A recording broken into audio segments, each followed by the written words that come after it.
Assalamualaikum warahmatullahi wabarakatuh. Berjumpa lagi bersama saya, Syafarudin SPD MED, pengawas sekolah menengah pertama, Dinas Pendidikan dan Kebudayaan Kabupaten Aceh Timur.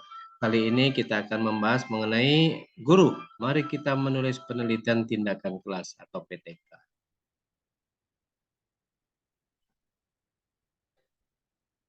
Ini data pribadi saya, Syafarudin SPD MED. Kemudian pendidikan, prestasi, dan buku yang sudah saya terbitkan di beberapa penerbit. Kemudian kita berbicara mengenai PTK. Apa itu PTK?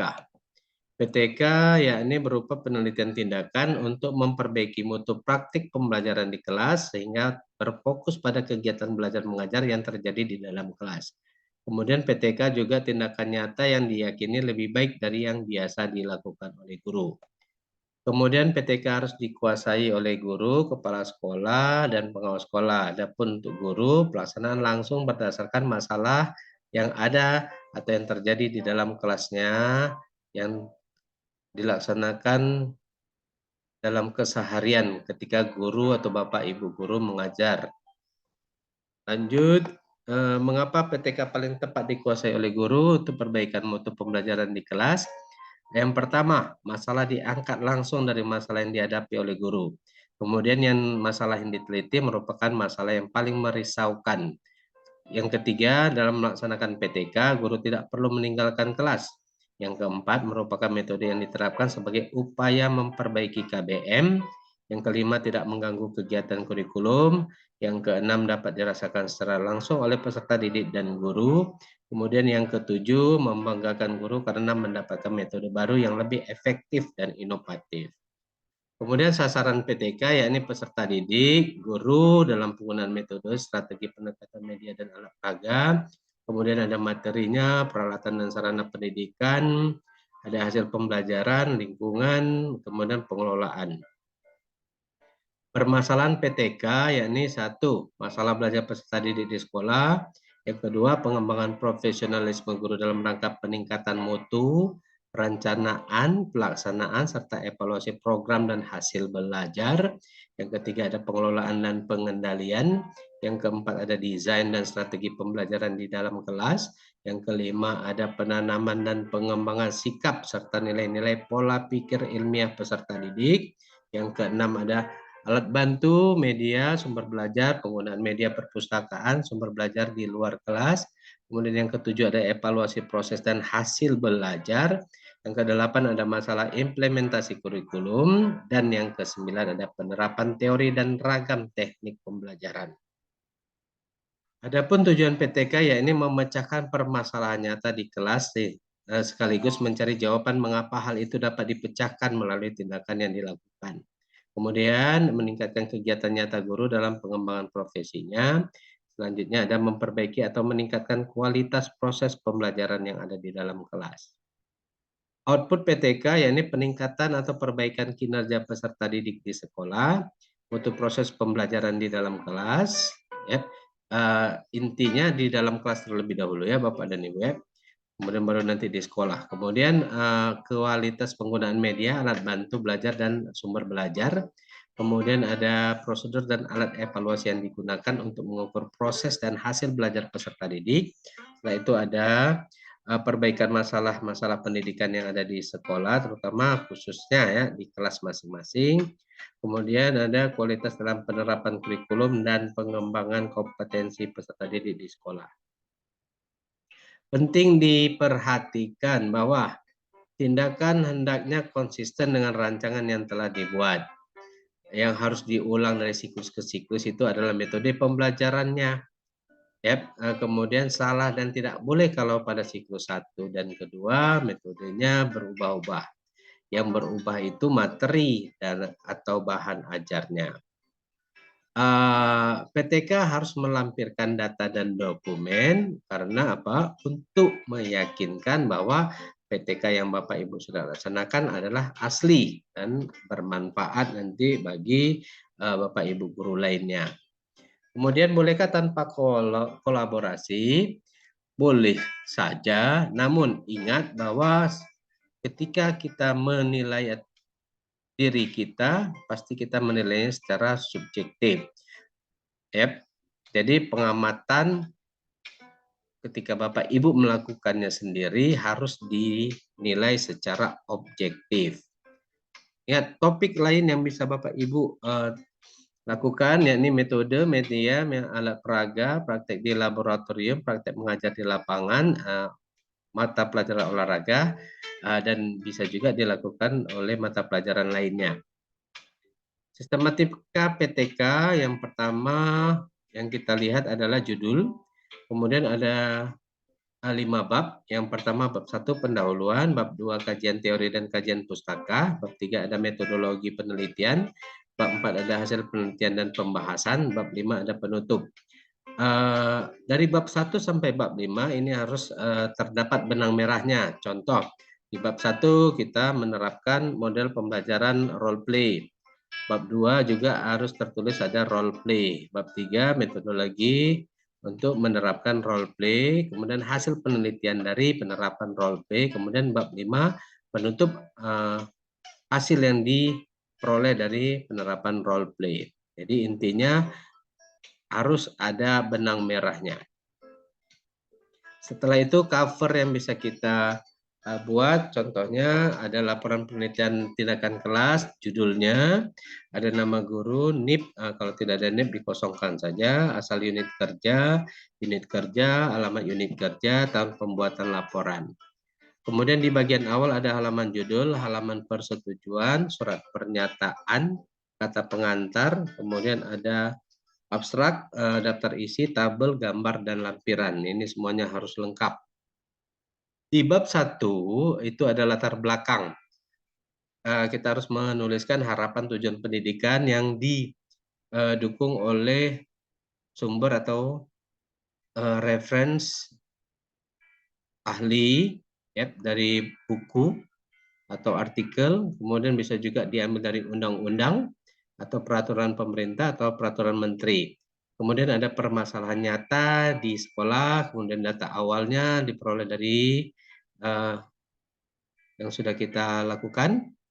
Kemudian kesenjangan antara harapan dan kenyataan sehingga menimbulkan masalah. Kemudian teori metode yang akan diterapkan. Kemudian perumusan masalah dibuat dalam bentuk kalimat tanya.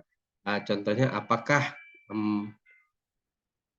melalui penerapan role play dapat meningkatkan bla bla bla bla. Kemudian tujuan penelitian untuk mengetahui ya peningkatan melalui atau peningkatan bla bla bla melalui penerapan role play. Kemudian ada pun manfaat penelitian untuk peserta didik, guru dan sekolah. Di kajian teori dan kajian pustaka pada bab 2, kajian teori yang A itu argumentasi atau konsep dari para ahli yang kita pakai untuk menganalisis hasil penelitian. Kemudian di B kajian pustaka, ini beda ya, kajian teori dan kajian pustaka, sementara kajian pustaka itu review penelitian sejenis. Ketika kita menerapkan model role play, maka reviewnya juga harus berkenaan dengan role play. Ini bisa kita ambil dari buku, ya, website, skripsi, tesis, dan disertasi orang lain atau PTK dari teman-teman guru sebelumnya. Kemudian ada kerangka berpikir, kemudian yang D ada hipotesis tindakan. Kemudian ada bab 3, metode penelitian. Di sini ada tercantum setting penelitian yang terdiri dari subjek penelitian. Berikan alasan mengapa memilih subjek penelitian tersebut. Ada lokasi berlangsungnya penelitian di SMP mana, kemudian waktu penelitian di semester berapa, tahun ajaran berapa. Kemudian lanjutan bab 3 ada B, prosedur penelitian. Penelitian yang menjelaskan tentang desain penelitian yang harus mendeskripsikan langkah-langkah setiap siklus secara rinci, yakni perencanaan, pelaksanaan, pengamatan, dan refleksi. Metodologi PTK tidak ada validitas dan reliabilitas instrumen karena tidak menguji coba instrumen. Jadi kita harus menulis secara jelas setiap siklus. Jadi minimal 2 siklus dan setiap siklus minimal ada 2 kali pertemuan. Ini desain PTK-nya, bisa Bapak Ibu lihat. Ketika siklus 2 belum tercapai indikator keberhasilan, maka kita harus bisa lanjutkan ke siklus ketiga. Lanjut prosedur penelitian siklus 1 pertemuan 1 ini kita tuliskan perencanaan. Kemudian di pelaksanaan siklus 1 pertemuan 2 ya, kemudian ada pengamatan ya dilakukan bersamaan dengan pelaksanaan penelitian. Data yang dikumpulkan dapat berupa data kuantitatif maupun kualitatif. Kuantitatif ya ini hasil tes, hasil kuis, atau presensi, nilai tugas, dan lain-lain. Sementara kualitatif menggambarkan keaktifan peserta didik, antusias mereka, mutu diskusi yang dilakukan, dan lain-lainnya. Kemudian evaluasi, yakni guru melakukan evaluasi hasil kegiatan yang dilakukan subjek dengan melakukan post-test, menganalisis hasil evaluasinya, menganalisis hasil observasinya, menghitung atau menganalisis indikator ketuntasan. Apakah penelitian sudah sesuai dengan indikator atau belum. Ini kita masukkan juga ke dalam pelaksanaan.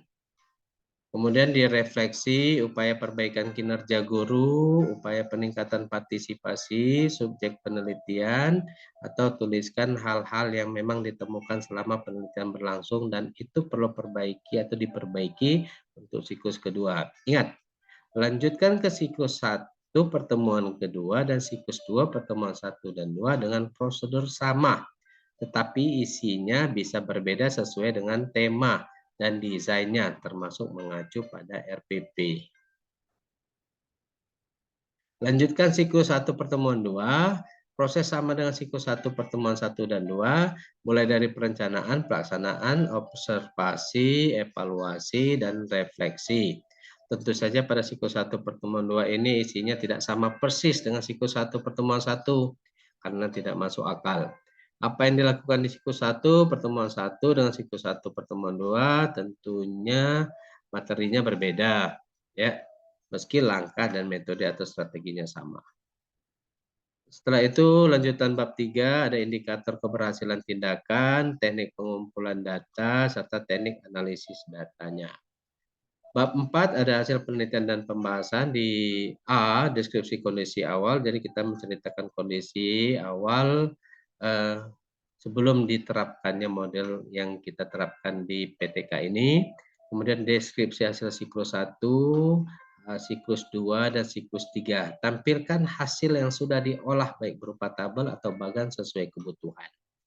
Kemudian di pembahasan, bagian inilah Anda harus menggunakan teori atau pustaka yang di bab 2 untuk dipakai untuk menganalisis hasil penelitian. Mengapa tindakan yang dilakukan dapat meningkatkan hasil atau motivasi atau keterampilan atau bisa merubah sikap.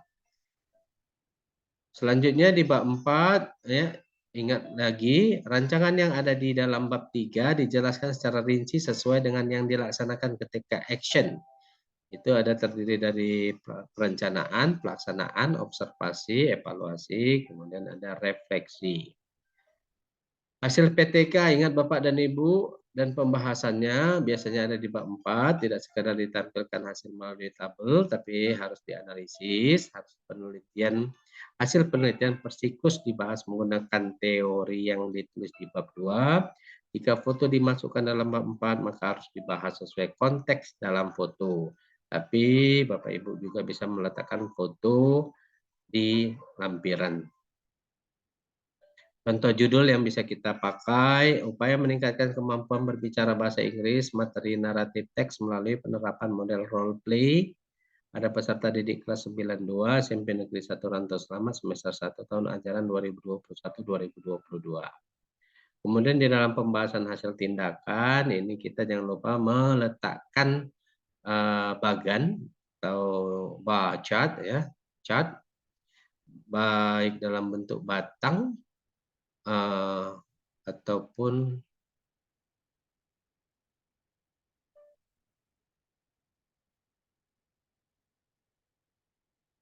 model-model gambar lainnya. Kemudian dijelaskan hasil dari diagram tersebut. Jangan hanya ditampilkan gambar dan persentasenya saja. Bapak Ibu ya. Kemudian laporan tidak hanya menyebutkan presentasi hasil dari siklus 1, 2, dan 3, dan kenaikan berapa persen, tetapi harus dianalisis dengan teori yang dipakai dan dijawab mengapa menggunakan model role play dapat meningkatkan kemampuan berbicara bahasa Inggris. Jadi kita harus menjawab pertanyaan ini. Setelah itu analisis tersebut menggunakan teori yang dipakai di bab 2. Di bab 2 contohnya memakai teori role play, maka harus dikaitkan antara hasil yang diperoleh dengan teori tersebut. Sehingga menjadi terjawab apakah benar role play itu dapat meningkatkan kemampuan berbicara bahasa Inggris. Setelah itu bab 5 ada penutup.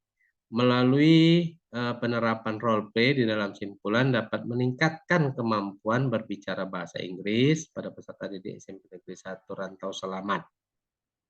Peningkatan kemampuan ini dapat dilihat dari persentase peningkatan nilai dari siklus 1 meningkat menjadi sekian pada siklus kedua, dan pada siklus ketiga meningkat dengan sangat signifikan menjadi 98%. Peningkatan ini terjadi karena dalam model role play peserta didik kita masukkanlah ya hasil dari yang sudah kita amati di action. Kemudian saran, guru perlu senantiasa menerapkan role play dalam pembelajaran karena dapat meningkatkan kemampuan berbicara bahasa Inggris pada peserta didik menjadi lebih baik. Yang kedua, guru disarankan untuk dapat menerapkan metode pembelajaran yang menarik lainnya untuk dapat meningkatkan kemampuan peserta didik. Oke, terima kasih. Ya, mari kita bekerja sekarang. Ini buku yang sudah saya terbitkan mengenai guru mari kita menulis penelitian tindakan kelas. Bapak Ibu bisa memperolehnya di secara online. Yep. Terima kasih atas perhatiannya. Semoga video ini bisa membantu Bapak dan Ibu dalam menyusun penelitian tindakan kelas yang ada di kelas Bapak Ibu masing-masing. Salam sehat dan sukses selalu. Assalamualaikum warahmatullahi wabarakatuh.